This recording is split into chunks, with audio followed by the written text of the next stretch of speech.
പ്പെടുത്തിയത് തിരിച്ചടിയായി. ഇതോടെയാണ് കിഫ്ബിയുടെ വരുമാനം വർദ്ധിപ്പിക്കാനുള്ള വഴികൾ സർക്കാർ തേടിയത്. 50 കോടി മുകളിലുള്ള റോഡുകൾ, പാലങ്ങൾ എന്നിവയ്ക്ക് ടോൾ ഏർപ്പെടുത്തുക, ഷോപ്പിംഗ് കോംപ്ലക്സുകളിൽ നിന്നും പലിശ സഹിതം പണം തിരികെ പിടിക്കുന്ന സ്കീമുകൾ തുടങ്ങിയവയാണ് സർക്കാർ പരിഗണനയിലുള്ളത്.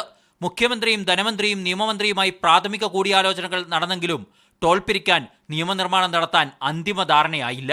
എല്ലാം 100% സൗജന്യമായിട്ടല്ല, മുടക്കുന്ന പണത്തിന് കുറച്ച് റിട്ടേൺ കിട്ടണം. പക്ഷേ ഇപ്പോൾ അതിന് നിയമനിർമ്മാണമൊന്നും നടത്തിയിട്ടില്ല. അല്ലെങ്കിൽ കിഫ്ബി എന്ന് പറയുന്നത് നിന്ന് പോകും. ഈ പറഞ്ഞ അവർ ഇത് തകർത്തു പോകും. ഇത് തകർത്ത് ഇതൊന്നും ഇല്ലാതാവുകയല്ല വേണ്ടത്. അപ്പോൾ അതിനനുസരിച്ചിട്ട് റവന്യൂ ജനറേറ്റ് ചെയ്യുന്ന സ്കീമുകളുണ്ടാവും കിഫ്ബിക്ക്. ഇക്കാര്യത്തിൽ സർക്കാരിന് LDF അനുവാദം നൽകിയതായാണ് സൂചന.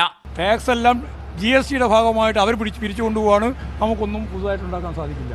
അപ്പോൾ കിഫ്ബി കടം വാങ്ങി പദ്ധതി ആസൂത്രണം ചെയ്ത് മുമ്പോട്ടേക്കുന്നു വികസനത്തിന്.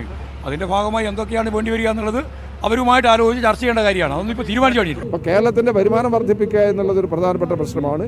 അതുകൊണ്ട് വൻകിട പദ്ധതികളിൽ ഇതുപോലുള്ള വരുമാനത്തിന് ആവശ്യമായിട്ടുള്ള സംവിധാനങ്ങൾ ഉണ്ടാക്കേണ്ടി വരും.